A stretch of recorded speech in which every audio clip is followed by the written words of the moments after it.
Boa noite, eu não sei, primeira vez que eu estou fazendo isso, então a gente ainda não tem não sei se está indo certo aí, eu vi que o DG está aí, Maio Blumenau, o Pastor Fred, o Pastor Avazan também acompanhando, o pessoal vai chegando, a gente está vendo aí o Ica também, o Rafael, o Ney chegando, e a gente vai fazer uma live nessa noite e nós vamos falar, esse é o segundo dia que nós vamos falar sobre esse assunto, que é um assunto importante para esse tempo, que é sobre a Páscoa. E é um assunto bem interessante porque ele é uma série de debates que a gente está fazendo relativo à Páscoa, né? Então a gente vai falar sobre a Páscoa e é importante que a gente possa estar junto nessa noite para falar sobre esse tema. Aí o Bebeto também acompanhando a gente, deixar um abraço pro Bebeto de Itajaí, um abraço para todos aí na sua casa, Bebeto. Bebeto é um cristão, também amigo nosso lá de Itajaí. E hoje nós vamos falar sobre a Páscoa. Mais uma vez, aliás, né? A gente falou já na terça-feira sobre a Semana Santa, sobre a Quaresma, sobre... Enfim, o tema era falando da Páscoa como um chamado para o amor, e nós terminamos falando sobre um direcionamento que nós como cristãos temos em relação ao direcionamento a Deus, né? Sendo os filhos de Deus, a todo aquele que o recebeu, lhes deu o poder de ser chamados filhos de Deus, e agora como filhos de Deus, Deus nos chama e nos atrai para a presença dele. Então a gente falou nisso na terça-feira da semana passada. Na semana passada não, essa semana. E hoje nós vamos falar ainda sobre a Páscoa, mas vamos falar sobre um posicionamento de cada um de nós relativo a esse fato histórico. Porque além de um fato histórico espiritual, é um fato que marcou a humanidade, a Páscoa, e também Jesus participando da Páscoa, sendo inclusive um ato em que a gente tem aí muitas coisas acontecendo nessa Páscoa em que Jesus ele participa, sendo inclusive a sua última Páscoa aqui na Terra. Então nosso assunto hoje ele começa no livro de João, o capítulo o 18, o versículo é o 22. Capítulo 18, versículo 22 de João. Ó, a dona Clarissa também acompanhando a gente, a Bruna, o Isaac, a Tatiana também acompanhando a gente. Então, nós vamos começar a falar sobre a Páscoa, de um ponto de vista das pessoas que acompanharam tudo aquilo que estava envolto dessa última Páscoa de Jesus aqui na Terra. Nós vamos começar falando sobre o livro de João, o capítulo 18, o versículo 22.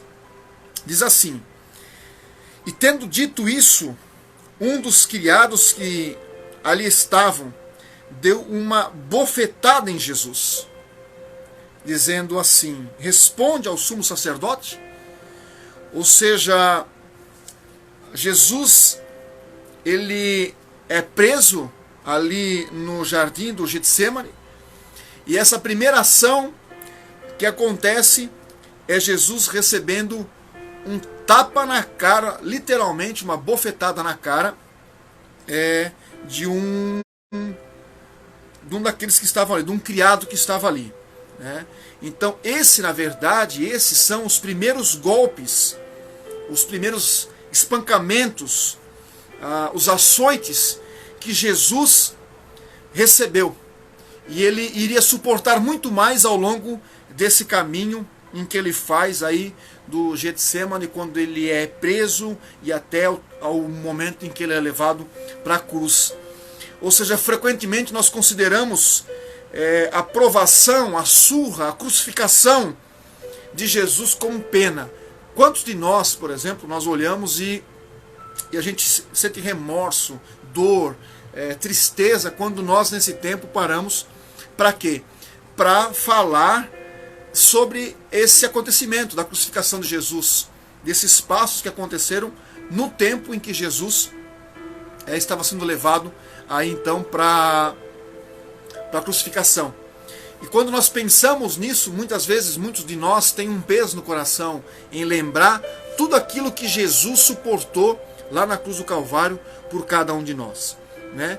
E a gente vai vendo a partir de agora, a partir desse texto de João 18, as cenas que vão ocorrendo. E a gente, quando nós vamos analisando esse tempo, esse caminho que Jesus percorre até a crucificação, nós certamente queremos acelerar esse processo para que a gente não sofra tanto quando a gente fala da crucificação de Jesus, né? A gente não quer entender, não quer falar sobre a morte, não quer falar sobre o dolo, não quer falar sobre a provação, sobre a surra, sobre a crucificação de Jesus. Então a gente quer passar esse espaço de tempo sem falar muito sobre isso. E geralmente esses movimentos ocorrem de forma lenta, cheio de tristeza, de solidão e dor. E a gente pode observar que na nossa vida nós passamos por momentos assim também. Momentos de dor, de tristeza, momentos de solidão, momentos em que nós nos encontramos tristes. E o que acontece?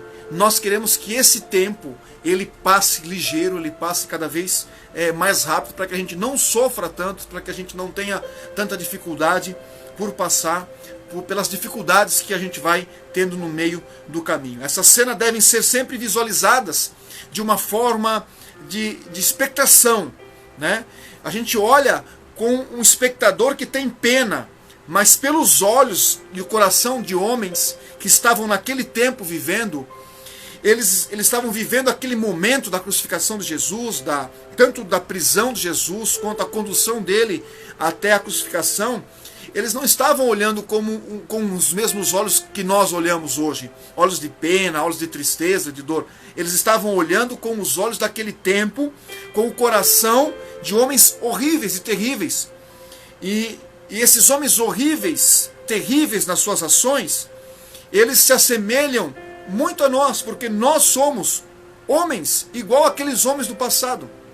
Hoje nós estamos na mesma situação e na mesma condição do que aqueles homens. Então eu gostaria que você começasse esse tempo em que nós vamos passar junto falando sobre uma ótica de posição sobre a crucificação de Jesus e o tempo de Páscoa, da última Páscoa de Jesus, dando uma pausa e considerando esse acontecimento. Porque esse acontecimento, ele é mais importante para nós hoje, essa Páscoa, a última Páscoa de Jesus, ou será que esse acontecimento ele era mais importante naquele tempo? O que é mais importante? Qual a Páscoa mais importante? A Páscoa que Jesus viveu, antecedendo o seu último tempo na terra, ou hoje, a Páscoa que vai acontecer agora, nesse final de semana, é a mais importante? Qual é a Páscoa mais importante? Porque nesse ponto da história bíblica, Jesus havia sido preso, nós podemos dizer, na calada da noite, liderado por Judas, um grande amigo seu. Acontece que Jesus ele é preso por um destacamento com tochas, com lanternas, com armas. Nesse momento os guardas estão vasculhando o jardim no Getsêmani procurando por Jesus. Era tão difícil encontrar Jesus que um sinal era necessário para que ele pudesse diferenciar quem é Jesus no meio daquelas pessoas todas. Bem, o fato é que Jesus, ele está sabendo, ele compreende perfeitamente que é chegado a hora dele beber o cálice que o Pai lhe deu. Então, quando eles estão procurando Jesus, quando Cristo é preso, ele se permite ser vinculado com o Criador. Quando eles perguntam quem é o Jesus Nazareno, ele não tem dúvida nenhuma em dizer que é ele, o Filho de Deus. Ele se coloca como sendo o Filho de Deus porque ele sabe que o Pai dele, o Pai de Jesus, é aquele Criador do Gênesis 1. Então Jesus se coloca como sendo vinculado à criação dele com aquele que é o Criador de todas as coisas. Então, ele não está levando uma interrogação para Caifás, para Anás, para os sacerdotes da época. Ele não está levando uma informação, ele está se colocando exatamente no lugar que o Pai quer que ele esteja. Acontece que nesse tempo, muitas testemunhas falsas, conflitantes inclusive, são apresentadas na tentativa de prender e condenar Jesus.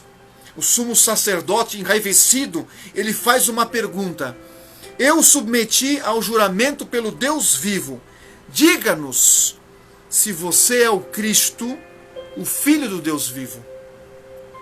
Colocando Jesus como sendo realmente quem de fato ele era. E ele diz a seguinte frase: é como você disse, no entanto eu lhes digo que daqui em diante você verá o Filho do Homem sentado à direita do poder e vindo nas nuvens do céu. E essa passagem está em Mateus 26, o versículo 64. E esse cenário, essa cena que ele descreve aqui, ao ser perguntado se realmente ele era o Filho de Deus, o Cristo, o Filho de Deus vivo, a resposta desse cenário todo é que, a partir de agora, você verá o Filho do Homem sentado à direita e do poder de Deus e vindo nas nuvens sobre o céu. Isso é muito importante porque isso vai ter uma ligação, daqui a pouquinho nós vamos ver sobre essa ligação com o livro de Daniel. E com essa resposta de Jesus em Mateus 26, 64, com isso o que acontece é que as suas roupas são disputadas para serem... cada um quer ficar com uma parte de roupa. Existem gritos e existe um chamado a um julgamento para a vida de Jesus. E esse chamado ao julgamento, ele não é apenas um julgamento justo, mas acontece que esse chamado ele é seguido de algo que já está definido, que é um veredito. Jesus Cristo, o Nazareno, ele é culpado de quê? De blasfêmia. Ao citar o profeta Daniel, Jesus agora declara positivamente que ele é igual a Deus e está sentado à direita do ancião dos dias. Quem é esse ancião dos dias? Daqui a pouquinho nós vamos ver nas Escrituras o que a Bíblia fala a respeito desse ancião dos dias. Todos eles condenaram Jesus à morte. Há um veredito agora. Ele é alcançado. Alguns começam a partir desse momento em que Jesus começa a trazer a luz, quem ele é, e há esse veredito já pré-definido, dizendo que Jesus está condenado. Com essa condenação vinda sobre Jesus, uma série de fatos começam a se iniciar. O que acontece é que alguns começam a cuspir em Jesus. Alguns vendam Jesus. E quando eles vendam Jesus, eles perguntam da seguinte forma: olha, quem é que bateu em ti, Jesus? Estão batendo nele, Jesus está de olhos fechados. E então eles falam: Jesus, profetize, quem é que está te golpeando? E os oficiais então golpeavam Jesus com as palmas das mãos. Isso quer dizer uma bofetada muito bem dada. Está em Marcos 14, 65. E olha só que dentro dessa cultura, inclusive no dia de hoje, cuspir no rosto de uma pessoa mostra a maior forma de desprezo. Você gosta no chão quando você não suporta mais, não tem nem falar sobre aquilo que você está vendo. E de certa forma, então, é um jeito da pessoa menosprezar e desprezar aquele em quem você está cuspindo. Depois de vendar Jesus, eles começam a vencê-lo. Vencê-lo de que forma? Isso costumava ser feito de punhos fechados no templo e na cabeça. Ou seja, eles estão dando soco, murro, porrada na cara de Jesus, na cabeça de Jesus. Estão dando tapas de mãos abertas na cara de Jesus. E Lucas conta que eles o atingiram no rosto. Está lá em Lucas 22, 64. Provavelmente foi feito... Vocês, quem é pai, quem é mãe, já aconteceu comigo de a gente se exaltar e surrar um filho e dar um tapa em que você escuta a palmada de tão forte que é o tapa. Você escuta aquele barulho. Então imagina só os golpes sofridos por Jesus nas palmas das mãos, um som alto, muitas vezes direcionado então à boca. Para quê? Para falar que ele não poderia mais falar nada, dando tapa na boca de Jesus, dizendo que ele não era o Filho de Deus, que aquilo que ele estava falando era mentira e era besteira. Isso mostra que houve um julgamento injusto de Jesus, com uma verdade brutal sobre a humanidade. Então faz com que os homens coloquem as mãos em Jesus. Os homens agora querem colocar de toda e qualquer forma as mãos em Jesus. Isso é muito importante porque é um contraste tão ultrajante com a convivência, a beleza e as revelações das Escrituras. Porque as Escrituras mostram quem de fato é Jesus, qual foi realmente o seu papel e qual é o seu papel nas gerações, na eternidade, desde a criação do mundo até hoje, e será também para frente. E ao tempo em que Jesus está diante dos homens, o que Jesus está fazendo? Ele está apanhando na cara dos homens. Então, não é apenas dos homens, é de homens que mentem para poder incriminar e, de certa forma, incriminar Jesus. Agora, quando nós falamos dos homens colocando as mãos em Jesus, ele está de uma forma conflitante aquilo que Daniel viu sobre quem é Jesus e viu sobre Jesus. Daniel vê Jesus andando nas nuvens do céu e recebendo a glória do Pai e recebendo de Deus todos os reinos da terra. Isaías, por exemplo, ele vê como o alto e elevado, enquanto que a terra inteira está cheia da glória. A visão de Ezequiel o captura num turbilhão de fogo, o vendo como vindo em uma carruagem. Ou seja, os profetas veem Jesus num alto e sublime trono. Daniel o vê ao lado do Pai, recebendo a glória por toda a terra, e toda a terra está cheia da sua glória. Ezequiel fala que ele está como um turbilhão de fogo numa carruagem. Agora, como é que os homens perversos e depravados olham Jesus? Batendo na cara dele. E é por isso que nós devemos olhar, não apenas com os olhos dos homens, mas nós temos que olhar como um todo esse cenário. É por isso que nós devemos olhar através dos olhos chamados de um sumo sacerdote, o sinédrio, os guardas, os soldados, e se colocar na pele de cada um daqueles que cercaram Jesus naquele tempo. E cada um olhava para Jesus de uma forma, e cada um vê Jesus de uma forma diferente. E a gente vai ver daqui a pouquinho mais sobre isso. Mas a pergunta que eu faço para você, olha como é conflitante a visão que Daniel, Isaías, Ezequiel têm de Jesus. Ao mesmo ponto em que eles não tiveram a oportunidade de estar junto com Jesus, a frente com Jesus. E eles o viram como o Pai da glória, recebendo glória por toda a terra, o vendo como sendo um alto e sublime e elevado trono, como o homem do turbilhão de fogo. Mas aqueles que estavam longe viram a glória de Jesus, e aqueles que estavam perto crucificaram e condenaram aquele cordeiro. A gente fica com raiva no nosso coração quando a gente pensa dessa forma em que as pessoas não aceitaram Jesus. Elas não queriam ter um acesso, um contato com Jesus. E imagina a dilaceração que aconteceu naquele tempo, ao ponto de Jesus ir para a cruz, e mais do que isso, Jesus foi morto na cruz por causa dos nossos erros, pecados, por causa de tudo isso. E olha o que acontece quando nós nos colocamos na pele dessas pessoas.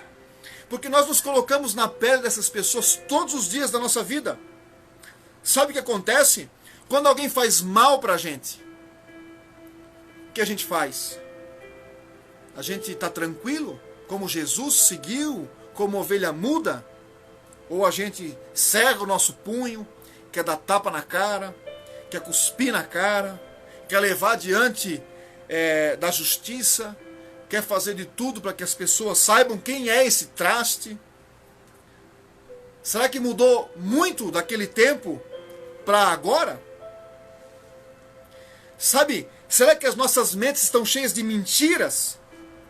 Querendo provar que nós estamos certos e os outros estão errados? Porque o que acontece é que nesse tempo nós estamos vendo uma verdade ilícita do nosso próprio estado, deixando de ver o significado dos relatos. Porque tudo o que aconteceu nessa Páscoa, a última Páscoa de Jesus, tem um significado. E não pode ser apenas visto como sendo um fato histórico, como algo a ser escrito num livro. Então, qual é a nossa verdadeira condição? Qual é o ponto de vista que nós temos hoje, nesse tempo? Olhando assim nesse breve comentário, aonde nós nos encaixamos? Qual é o ponto nosso nesse tempo? Então eu queria te convidar para ler comigo o livro de Daniel. O livro de Daniel, o capítulo 7. O versículo ao 13 e o 14. Ele vai falar sobre uma visão de Jesus.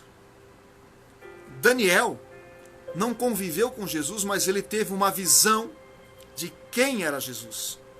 Então no versículo 13 do capítulo 7 de Daniel, ele diz assim: E eu estava olhando nas minhas visões de noite, e eis que vinha nas nuvens do céu um como filho do homem, e dirigiu-se ao ancião dos dias, e o fizeram chegar até ele. E foi-lhe dado o domínio, a honra e o reino, para que todos os povos, as nações, as línguas, o servissem o seu domínio. E é um domínio eterno, que não passará, e o seu reino, o único, que não será destruído. Então, vejam que posição de Daniel. Ele não convive com Jesus, mas ele vê Jesus vindo das nuvens, sendo recebido como filho do homem, vindo receber e chegando até ele, e ao mesmo tempo que ele está chegando ao trono da graça de Deus, ele recebe o domínio, a honra e o poder de todos os povos da terra para que o sirvam.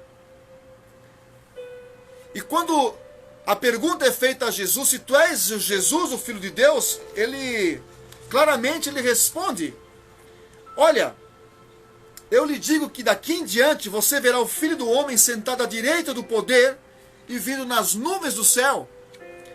É a mesma visão de que Daniel teve, de vendo Jesus sendo recebido no céu e recebendo o poder sobre as nações. Só que aqueles que estavam com Jesus, assim não o entenderam o que de fato estava acontecendo, por uma visão errada daquele tempo. No livro de Isaías, o capítulo de Isaías é o 6, e nós vamos ler o versículo 1 até o 5, diz que no ano em que morreu o rei Uzias, ele diz: eu vi o Senhor assentado sobre um alto e sublime trono, e o séquito encheu o templo. Os serafins estavam acima dele, cada um tinha 6 asas, com 2 cobriam o rosto, e com 2 cobriam os pés, e com 2 voavam, e clamavam uns para os outros, dizendo: Santo, Santo, Santo é o Senhor dos exércitos, e toda a terra está cheia da sua glória. E os umbrais das portas se moveram como voz que clamava, e a casa se encheu de fumaça. Ou seja, Isaías tem uma visão de quem é Jesus, de quem é Cristo, e a visão de Isaías é de Jesus chegando nesse trono, igual a resposta que Jesus dá ao sacerdote, dizendo que a partir de agora você verá o Filho do Homem assentado à direita do poder e vindo nas nuvens do céu. Muito tempo antes de Jesus, Isaías e Daniel tiveram uma visão de quem era Jesus, de onde Jesus se assentaria, qual era o poder, qual era a majestade do trono do Filho de Deus. Mas em João 18, nós vamos observar que existem outras formas de analisar a Páscoa em que Jesus participa. Porque em João 18, do 1 ao 24, e eu quero falar sobre alguns versículos, ele diz o seguinte: e Judas, que o traíra, também conhecia aquele lugar, porque Jesus muitas vezes se ajuntava ali com os seus discípulos, está no versículo 2. E ele vai falando mais, junto com Judas estavam os principais sacerdotes, os fariseus. E ele vai falando mais, ele vai dizendo que outras pessoas estavam ali. Simão Pedro, por exemplo, no versículo 10, diz que tinha uma espada e desembainhou e feriu o servo do sumo sacerdote, cortando a orelha. O nome desse camarada era Malco. E vai falar no versículo 12 que estava junto a corte, o tribuno e o servo dos judeus. Depois fala que é Anás, que é Caifás, que são os sumos sacerdotes. Ora, Caifás disse que que um homem deveria morrer. Pedro fala no versículo 16 que está numa casa, ou seja, tem uma casa ali, junto com outros discípulos, e tem muita gente nessa casa, e Pedro está do lado de fora. Tanto é que eles perguntam depois para Pedro: tu não és um deles? E Pedro diz: não, eu não sou. Aí no versículo 18 fala que estavam ali os servos, os criados, os que tinham feito brasa. Eles não se aquietavam porque fazia frio, e com eles estava Pedro também. Ou seja, olha quanta gente em volta de Jesus. Existe sacerdotes, existe fariseus, está Judas, estão os discípulos, está Pedro, homens, servos, criados, está Anás, está Caifás, está Malco, soldados, existe um batalhão prendendo Jesus nesse momento. Olha quanta gente está ao lado de Jesus e não conseguem ver quem ele é, não conseguem compreender quem de fato Jesus é, ao ponto que Daniel e Isaías viram antigamente quem era Jesus e tiveram uma visão de quem ele era. Agora tem pessoas que andam ao lado de Jesus, que metem a mão em Jesus e cospem na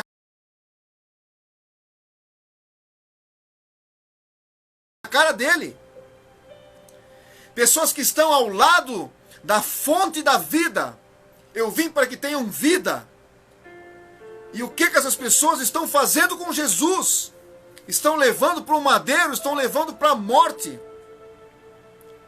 Enquanto que pessoas no passado viram Jesus num alto e sublime trono, no lugar onde o Pai o dá glória, um lugar onde as pessoas estão recebendo Jesus, os anjos estão recebendo Jesus, e na sessão de Jesus, quando nós lemos sobre isso, principalmente no livro de Atos, quando ele começa a subir aos céus, então os anjos vêm receber Jesus.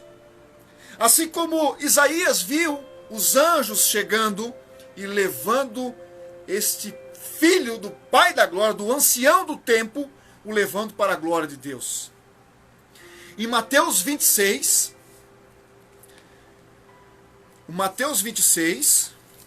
o versículo é entre o 47 e o 64. Eu também quero só pontuar alguns versos, algumas palavras, e você pode ler depois em casa com o tempo, Mateus 26, de 47 até 67. E ele vai dizer que, estando ele ainda a falar, eis que chegou Judas, era um dos 12. E uma grande multidão apareceu junto com um dos 12. E sabe o que eles traziam? Espada e porretes.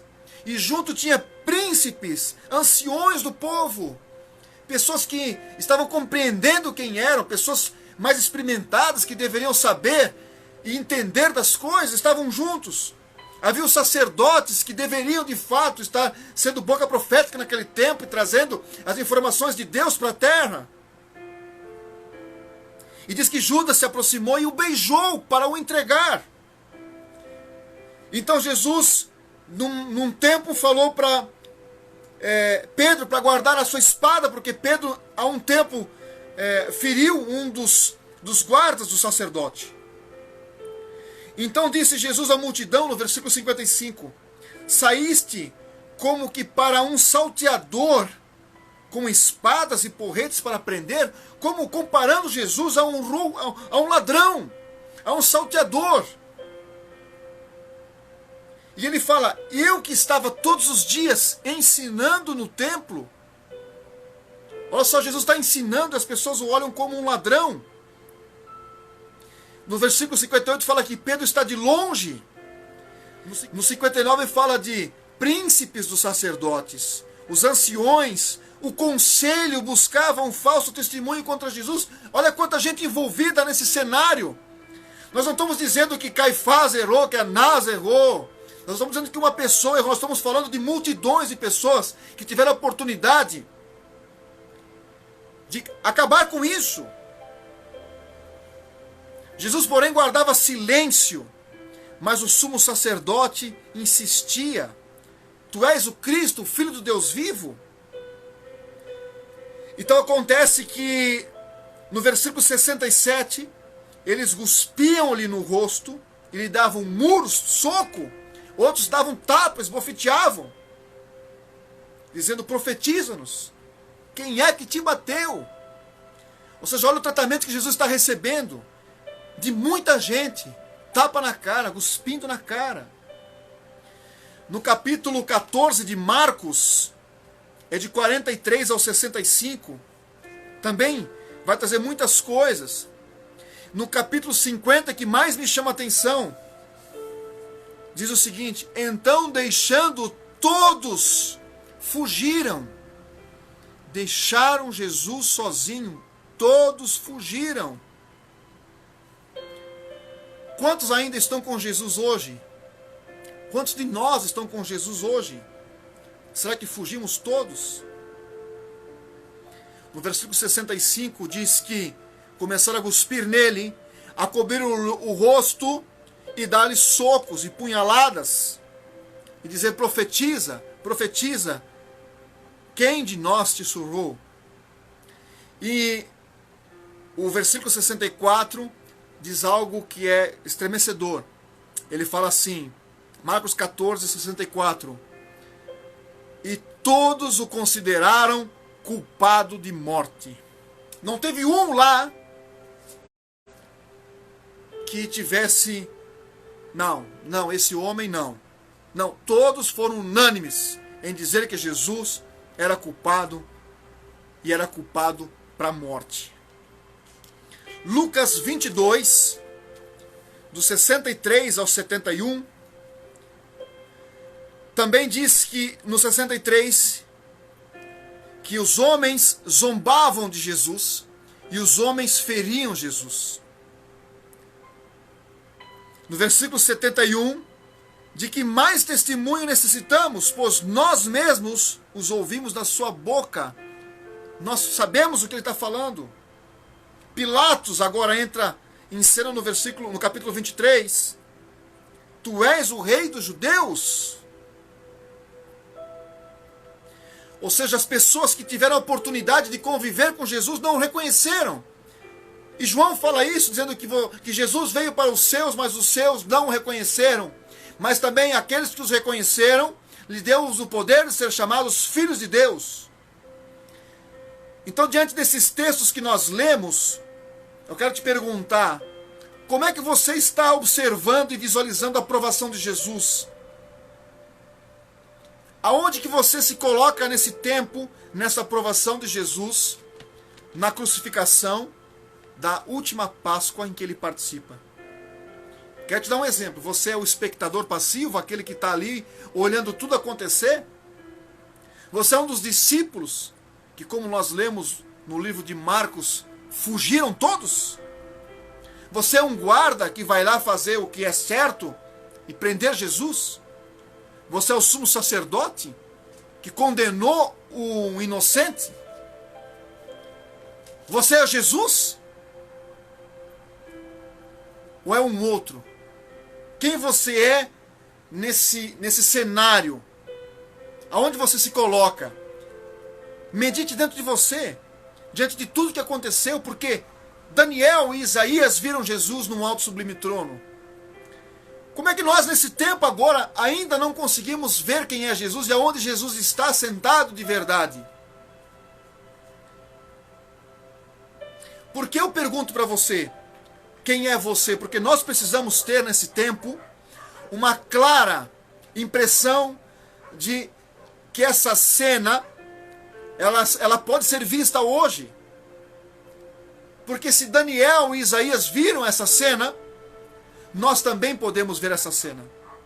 E a pergunta que eu te faço é, você consegue observar Jesus num alto e sublime trono, onde as coisas estão acontecendo porque Deus lhe deu o poder, toda a terra está cheia da sua glória? Ou você olha Jesus como um impostor, um ladrão, e porque as coisas não estão dando certo, você quer que crucifique esse Jesus? Não. Eu pensava que era assim. Agora eu estou com um problema financeiro. Eu estou com um problema de saúde. Eu estou com um problema no meu casamento. E Jesus, tu não resolvesse. Então crucifica-o. Será que é assim que você está vendo Jesus? Ou quando alguém chega para levar Jesus na sua frente, para crucificar, e você é um espelho e olha toda aquela cena sem fazer nada. Não, eu não acredito em Jesus, porque isso, porque aquilo, não pode acontecer, e você fica olhando tudo aquilo, como aqueles homens passivos olharam aquela cena, sem fazer absolutamente nada. Porque a Bíblia diz que Daniel viu Jesus. Eu te pergunto, por que Daniel conseguiu ver Jesus e aqueles homens que andavam com Jesus não conseguiram ver? Por que eles condenaram Jesus à morte? Por que eles condenaram Jesus à morte e qual foi o custo de tudo isso? Você acredita no que Jesus falou sobre ele mesmo? Porque se você acreditar nisso, você precisa receber as implicações que isso lhe traz. Porque não está de forma alguma errado você ser dessa religião, ser ateu. Cada um tem a escolha que quiser da sua vida. E cada um faz a escolha que acha que é melhor para si. Mas o que precisa ficar bem claro é que aquilo que você decide e você define como a sua meta de vida, sendo cristão ou não, mas no nosso caso como evangélicos, cristãos, dizendo que somos os mini-cristos, os que foram criados à sua imagem e semelhança, como é que nós estamos respondendo a isso? Porque o que acontece hoje, meus amados irmãos, é que existem muitas falácias, muitas coisas acontecendo, principalmente nesse tempo, só que nós não estamos acreditando no que Jesus falou. Assim como aqueles homens que cercavam Jesus naquele tempo, não conseguiram olhar e ver Jesus sentado num alto e sublime trono, mas viram Jesus terreno, um homem na terra. E às vezes nós olhamos com esses mesmos olhos de que aqueles homens que andavam com Jesus, porque os seus olhos estavam fitos e olhando para que era terreno e temporal. E a Bíblia fala que tudo que é terreno e temporal, um dia vai terminar e acabar. Mas aquilo que é eterno, como o próprio nome já diz, é eterno. Daniel e Isaías viram o que era eterno. E você consegue ver o que é eterno? Ou você está olhando nesse tempo com os olhos da terra, como aqueles homens que cercavam Jesus, e nada fizeram por ele, e nem para ele, e nem em decorrência dele? Porque o nosso chamado nesse tempo é para conhecermos Jesus. Nós falamos isso na terça-feira, que essa é a vida eterna, que conheçam a Deus e a Jesus. E quando você conhece mais a Jesus, então você conhece quem você é. E por conhecer quem você é, você quer conhecer mais de Jesus. Então você vai buscando toda a forma daquilo que Jesus é para você, porque Pedro, quando diz que Jesus é o Filho de Deus, ele recebe uma iluminação do Espírito, porque próprio Jesus disse que eu vejo que isso não é do homem, mas é o Pai que te revelou. Então, para nós vermos quem é Jesus, nós precisamos dessa iluminação do próprio Espírito do Senhor. Então, quando nós queremos conhecer Jesus e buscar a presença de Jesus, ele se revela a nós. Só que se nós olharmos para o que é temporal, assim como aqueles homens viram a humanidade de Jesus, a carne e o osso, e não viram como Daniel viu Jesus sentado num alto e sublime trono. E eu falo isso porque hoje os nossos olhos estão voltados, meus amados, para o que é notícia nesse tempo. E eu quero chegar no ponto final desse nosso estudo de hoje. Por que eu falei sobre tudo isso? Porque num tempo em que está convergindo grandes coisas, a Semana Santa para alguns, a Quaresma para outros, a pandemia para outros, o problema monetário para uns, o problema político, social para outros, e cada um tem o seu problema e cada um sabe aonde dói dentro de si. Eu quero te convidar a olhar para Jesus como Daniel e Isaías olhavam. Um Jesus espiritual sentado à direita de Deus Pai, num trono de glória, ao qual recebeu o poder sobre as nações do próprio Deus. E quero finalizar com uma reflexão que o Senhor tem queimado no meu coração, que está em Êxodo.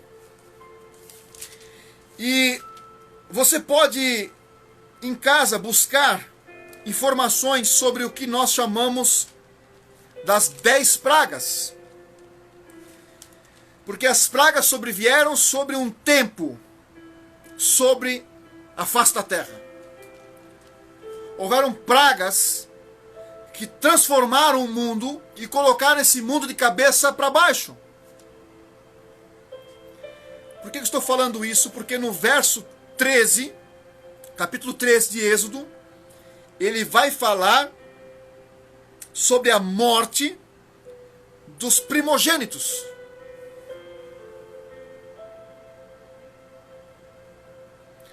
Por que eu falo isso? Eu falo isso porque todas as pragas que vieram sobre o Egito, a pergunta que eu faço para ti é: qual delas atingiu o povo de Deus? Qual das 10 pragas atingiu o povo de Deus? Já pensou? Está entendendo? Que a praga sobrevinha sobre o mundo. Só que essas pragas em nenhum momento atingiram o povo de Deus. Deus preservou o seu povo. Aquele que está com os olhos no Senhor, não importa o que esteja caindo lá fora. Se seja a morte dos primogênitos, se seja a água transformada em sangue, se seja o que for que seja caído sobre a terra, o povo de Deus é preservado. Só que nós não conseguimos olhar esse Deus sentado num alto e sublime trono, porque nós estamos olhando nesse tempo para o que está acontecendo no mundo. Nós estamos olhando nesse tempo para as coisas temporais, aquilo que está chamando a nossa atenção nos nossos olhos visuais. E nós perdemos a visão profética de quem é Jesus. O lugar que ele está sentado, quem está sob a liderança dele, quem está sob o seu poder, quem é que senta à direita de Deus, e quem é que se coloca hoje para nós como acessível, se colocando como: busca-me e me encontrareis, bater na porta e ser aberta. Eu já não chamo mais de servo, mas chamo de amigo. Olha a visão espiritual de quem é Jesus. Agora, as pessoas que andam com Jesus não conseguem ter essa visão espiritual. E se você não tiver essa visão espiritual, você vai fazer como aquele povo que andou no tempo de Jesus. Crucifica-o. Mas as ações estão caindo, a bolsa de valores está caindo, crucifica-o. Porque Jesus falou para nós que não teria problema algum. Porque não, nós somos filhos de Deus e não, crucifica-o. Mentiroso, que diz que quando nós andaríamos com o Senhor, o nosso fardo seria tirado, crucifica-o. Porque quando o Senhor não está fazendo aquilo que nós queremos, então nós mandamos tirá-lo. Então nós queremos dar tapas na cara dele.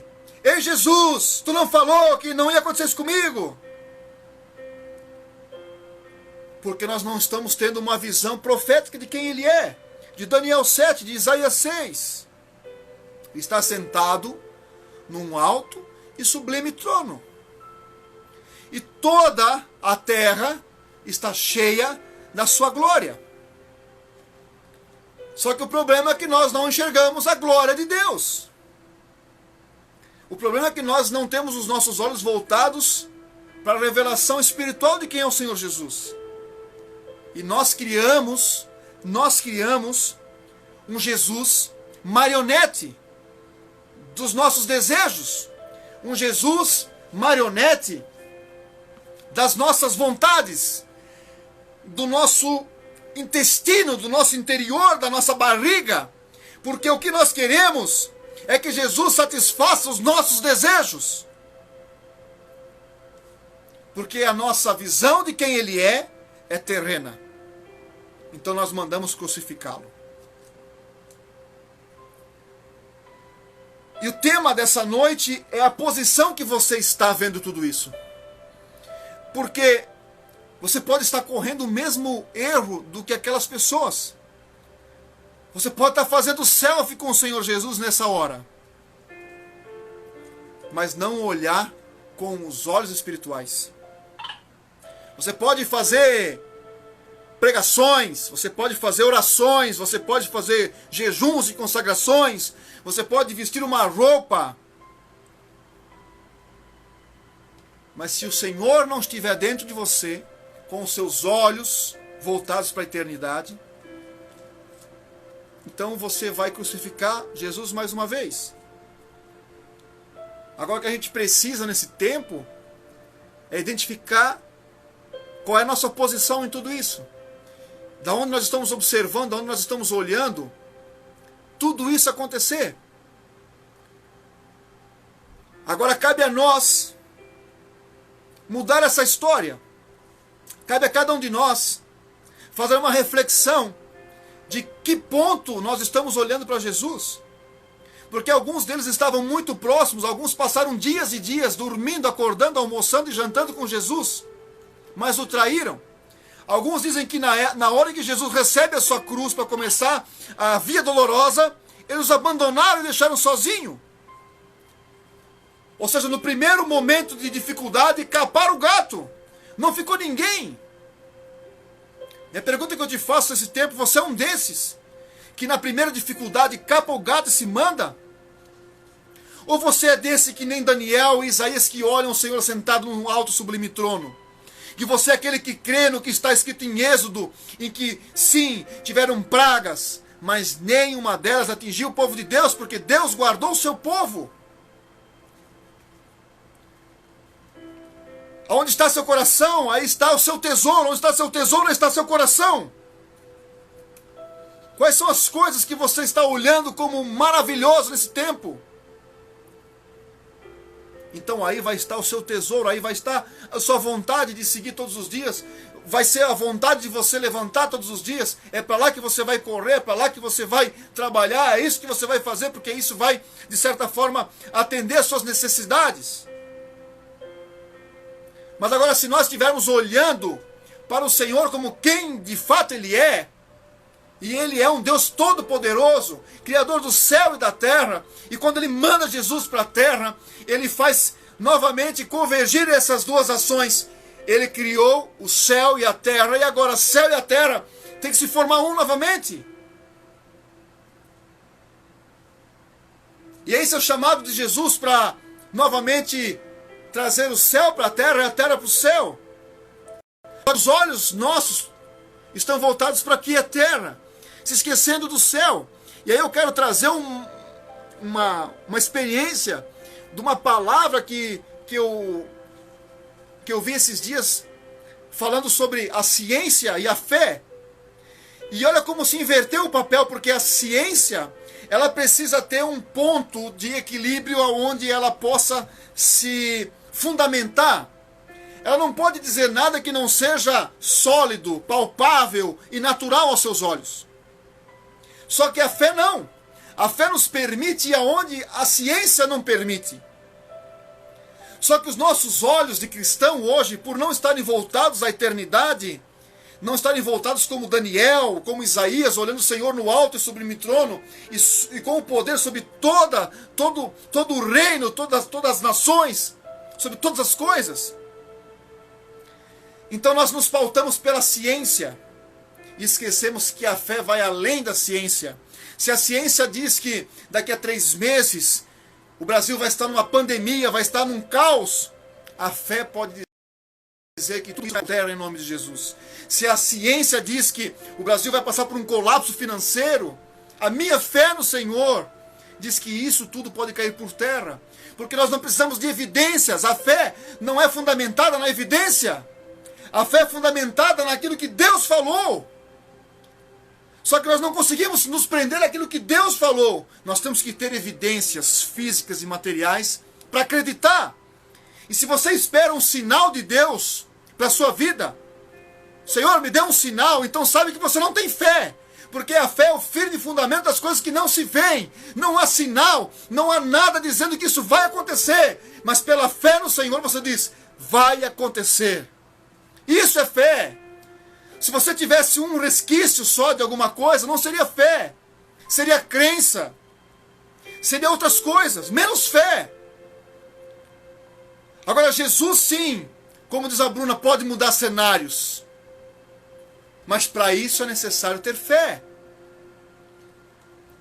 Como anda a tua fé? Que ponto você está nesse tempo todo? Jesus sendo levado todos os dias à crucificação, cuspindo na cara dele, batendo na cara dele, as pessoas olhando para tudo isso acontecendo e rindo, ridicularizando Jesus. E aonde estão os cristãos nesse tempo? Onde está eu? Onde está você, como cristão que se diz cristão? Qual é a posição que você vai tomar nesses próximos dias? Vai ver tudo acontecendo passivamente? Sem dizer que, ei, calma, há esperança. Mas quem disse? A minha fé diz. Porque eu sei que o Senhor está sentado num alto e sublime trono. E todos os reinos, todas as cidades, tudo está sob o poder dele. E mais do que isso, a Bíblia fala que ele ganhou um nome sobre todo nome. Aí você pode me falar que você está com um problema X, dê um nome para isso. Mas sabe que o Senhor está acima disso. Porque ele foi lhe dado poder sobre todas as coisas. Sobre o que está no mundo visual e sobre o que está no mundo invisível. Sobre o que está no céu, na terra e também abaixo da terra. E nesse tempo que nós devemos nos apegar ao Senhor e à sua espiritualidade, à sua natureza divina, é isso que nós temos que nos apegar. E ter fé nisso. Porque se você se diz cristão, e não importa se você é evangélico, católico, luterano, não sei qual é a tua religião, mas se você de fato diz que é isso, você tem que vestir essa roupa para você. Você tem que ser defensor disso que você diz que você acredita. Se você acredita em Deus, então tudo que está escrito na Bíblia você precisa acreditar. E não importa o que as pessoas dizem, porque as pessoas estão olhando como olharam no tempo de Jesus. Estão olhando para quê? Para o que é temporal, para aquilo que é terreno. Estão olhando porque muitos naquele tempo esperavam um Jesus que viesse e trouxesse para eles um novo reino. Um homem sentado num cavalo branco, talvez, com uma espada na mão, dizendo, eis, agora vamos tomar o poder. Será que é isso que você está esperando de Jesus? É essa fantasia que você coloca em Jesus? De que ele é aquele que vai te dar uma casa nova, um carro novo, uma condição social melhor. Aquele que vai trazer um sacolão para você.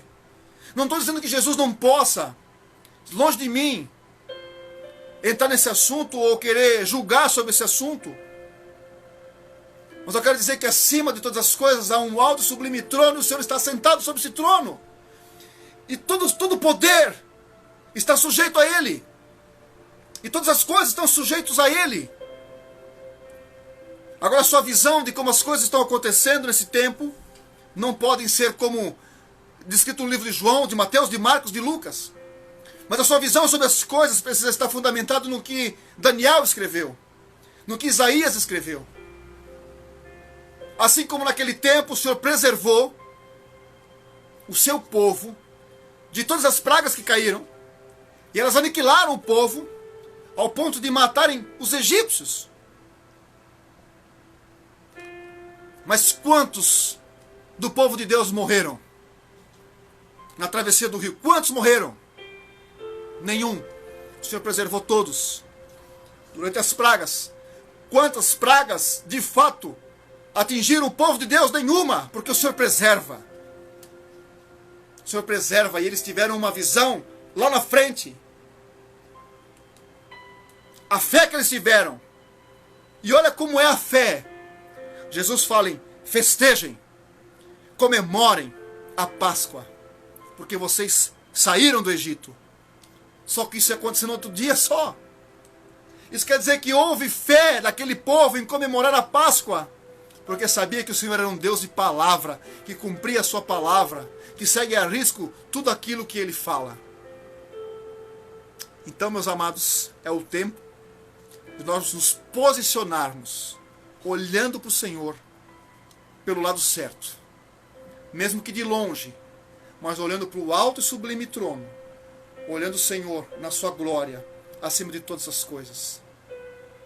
Nós estamos encerrando, aqui já nos trouxe aí a mensagem de que vai encerrar.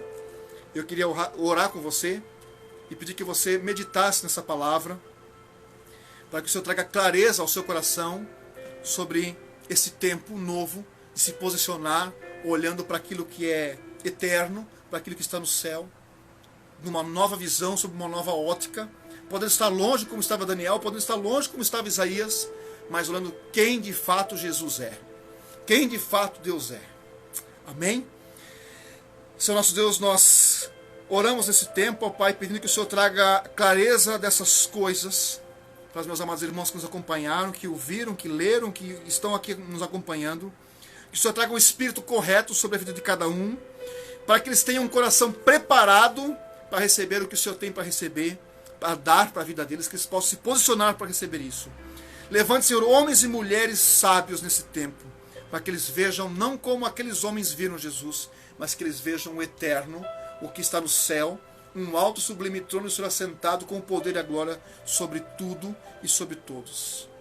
Ó Pai de amor, te agradecemos por esse tempo, te agradecemos, ó Pai, por tudo que o Senhor tem feito nas nossas vidas, e sabemos que ainda maiores o Senhor vai fazer, porque nós vivemos de glória em glória, nós vivemos com o poder do Senhor sobre nossas vidas, e o Senhor tem guardado aquele que o Senhor tem chamado, aquele que o Senhor tem trazido para si, o Senhor tem guardado, independente do que está lá fora, independente de pandemia, independente de qualquer coisa, o Senhor tem guardado o seu povo desde até os dias de hoje.